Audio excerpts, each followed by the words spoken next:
Murder Drones episode 5. Let's see what we got to name off here.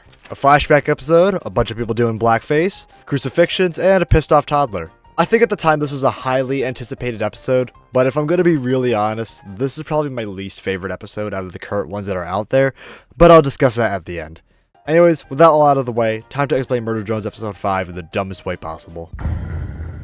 We start off episode 5 with an old TV screen showing some stuff, and let's be honest, does anyone really care? So let's just skip this real quick. We then zoom out to see a pile of broken and dead drones. We go into the pile, and one of the dead drones boots up. What was the point of this entire opening scene? This didn't set up anything. We then go into the mansion, and we see some drones that are not functioning. We then see N reading a book. Like I said, this is a flashback episode, so this is before he became a murder drone. This is the best frame of the entire show. We see that N is reading a book to a made version of V. N hears some knocking from the floor and some books start falling off the shelves that, if read in order, tell him to go into the basement. Because of course that's where all the creepy shit is. N, seeing all this, does the only logical thing and leaves. We see a roach walking up to this cup and bro gets stabbed. And then we see a big claw. One thing that kind of had me excited for this episode was the fact that we're going to see another big eldritch monster that I've been fiending for since episode 2. N turns the corner and we see this abomination turn into a toddler. Sin asks N if she wants to crash the function. Bro, how does she miss her mouth with her drink? Climbing. Crisscross applesauce. Am I not wanted? And Oh, that makes sense. She's disabled. N says that the family's kind of racist towards drones, but he says that he'll still ask to see if they'll let him in. A blood drop falls from the ceiling, and in the reflection there's a message to go to the basement. Sin convinces N to go by showing a picture of a dog. N and Sin pull up to the function. This guy that I think owns the mansion kills this one drone with a fork, and we pan over to Tessa and Jay. Tessa is panicking because she doesn't know how to help attend the guest. She sees N and runs over to him. She spins him around, but N notices another note from this mysterious force of nature telling him to go to the basement. Tessa notices Sin just standing. Damn, you can tell this kid is disabled. She then says that they purposely left her in the basement, and N is even surprised at how f***ed up that is. Tessa's mom comes over to yell at her, and she notices Sin and tells her to get out of here. She then says that she's gonna dump all the broken drones in the library as well. Not only is she racist towards drones, she hates disabled drones too. Sin then starts talking shit to her, saying that they can no longer be thrown out. Sin almost gets a firm backhand, but N steps up and takes the blame and says that he told her to say that. As a result, he is tied up to a tree outside and being pecked by birds. All these birds get possessed and they start swarming N. N then says a old Xbox gamer tag and all the crows leave besides one. This bird starts contorting his body in different ways I'm pretty sure a bird isn't supposed to. A purple solver symbol shows up in the bird's eye, and we quickly learn that this is Uzi possessing the bird.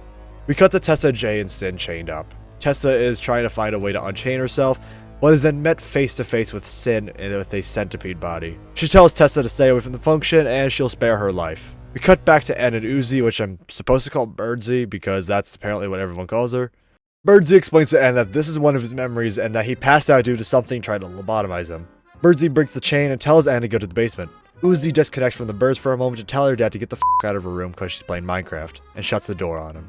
Uzi connects back and we see some wacky shit going on and some guy being crucified on the wall. Birdsy pulls N closer to the basement door, but V is standing on it, so he grabs her leg and moves her. N pulls the rug out of the way, but the door is locked. We then hear a small laugh, and Ed and Birdsy turn over to see V now has a f***ed up hand. We cut to Tessa and Jay as they're trying to escape. Jay breaks the chains with her teeth and they leave. Tessa and Jay are sneaking around and trying to come up with a plan to take out Sin. Tessa bumps into this old suit of armor and takes a sword, and Jay finds an old revolver and takes it. Jay, do you not know gun safety? Jay and Tessa swap weapons, but notice N trying to get their attention. They then see V's glasses fall from above and they see V crawling on the ceiling. They all huddle together and N tells them they need the basement key. So Birdsy takes the key from Jay, and Tessa explains that Sin is going to kill everyone at the function. But before anyone can do anything, they get caught lacking and V jumps him. She tries to slash Tessa, but Jay steps in the way with the sword. How the f*** did she get behind N? Anyway, she knocks the key out of N's hand and tries to go for it, but is stabbed right through the hand. Tessa throws the key to N, but V pulls the sword out of her hand and throws it towards him. Jay catches the sword, and her and V just start boxing. N and Birdsy head back to the library to get into the basement. N runs over to the door and unlocks it, but Sin pops out and grabs Birdsy and kills her. She then starts dragging N down, but Uzi possesses Sin and takes control of the projector part of her. V pops up behind N, and Uzi drags N into the basement and locks the door. You know, now that I have a closer look at this part of Sin, I think the inspiration of the design was GLaDOS from Portal and V1 from Ultrakill. Uzi and N see dismembered versions of V and J, and they see a version of N without his head. Uzi tells N it's time to get out, but Uzi disconnects from the flashback to her dad asking if Doll was invited to this, and Khan is then thrown out and the door is thrown directly into Uzi's setup, and Doll just pulls up ready to raid Uzi's crib. N tries to see if Uzi is still there, but Sin takes back control and grabs N and sits him in the chair ready to kill him. We see the dinner that Tessa's family is holding. Sin pops up on the globe, and Tessa and Jay burst through the door, and Tessa points the gun at Sin. Sin then pushes everyone to the side and tells her that she didn't have to.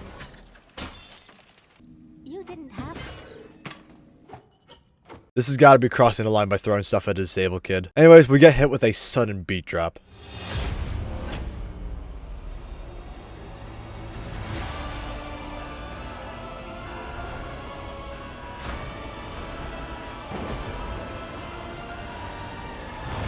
You didn't have to see this.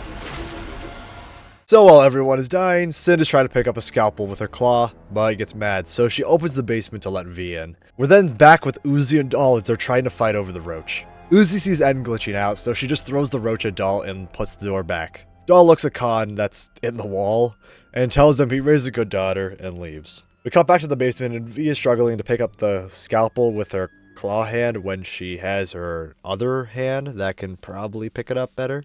N takes V's glasses out of his shirt and gives them to V, which somehow allows her to pick up the scalpel and snaps her out of Sin's control. But she's quickly pinned to the ceiling, and Sin grabs his little hammer and spike and gets ready to kill N. But before she could lay down the hammer, she starts bugging out, and Uzi takes control again. She lets V down, and I guess they now remember what happened before they became murder drones. V yells at Uzi, and they both wake up. Doll gives Tessa the roach and tells her to bring her with them. Tessa tries to shoot Doll, but the solver redirects the bullet. Tessa turns around and then... Man, I did not expect that cliffhanger. Like I said at the beginning of the video, this episode isn't my favorite. Not to say it's bad or anything. I don't believe there's actually a bad episode. One thing that's pretty different from this episode from the others is that there wasn't a end of episode fight scene. In every other episode, they have a fight scene near the end, and this one is the only one that breaks that trend. Which is kind of fair, since how are you supposed to fight Sin? Some nitpicks I have real quick. One thing I didn't like about the episode is that the jokes or attempts to add comedy in this episode either just didn't land or completely killed any tension. Like when this guy just said some gibberish, which honestly just made me cringe after hearing it. Another problem that I have is that there wasn't really any setup or actual transition into this episode, just besides everyone in general just knowing it would be a flashback. If you think about it, the first 3 episodes can be put together seamlessly and go smooth, and they all line up together. Episode 4 was a sudden change that had some hinting to in the episode previously, but we see Khan telling Uzi what's going on back at the bunker, which is a alright way to transition into the camp episode for the overall context and why they're there. But for episode 5, there was absolutely no transition into this episode, nor any explanation on why N and V are getting lobotomized. It kind of just happens, and it's just explained from Uzi with one sentence. So if you were to binge the entire show, episode 5 kind of just feels like that one that just happens out of nowhere without any context. My last problem is definitely the entire time Sin was trying to kill N. Realistically, Sin should have been able to kill N right on the spot, because if she was struggling to pick up the scalpel with her claw hand, why didn't she just use the tendrils to pick up the scalpel and kill him that way? Or just use the claw itself to kill him? And V also using her claw hand despite her left hand being normal. The only reason I really could think this was done was just for plot convenience.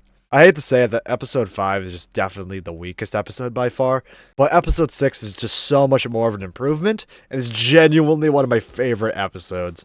Anyways, if you did enjoy the video, please do consider leaving a like and subscribing. Sorry if it sounded like I'm trying to put the show down. I don't hate the show by any means, I just personally didn't enjoy this episode as much as I would like to. Anyways, see you in the next one.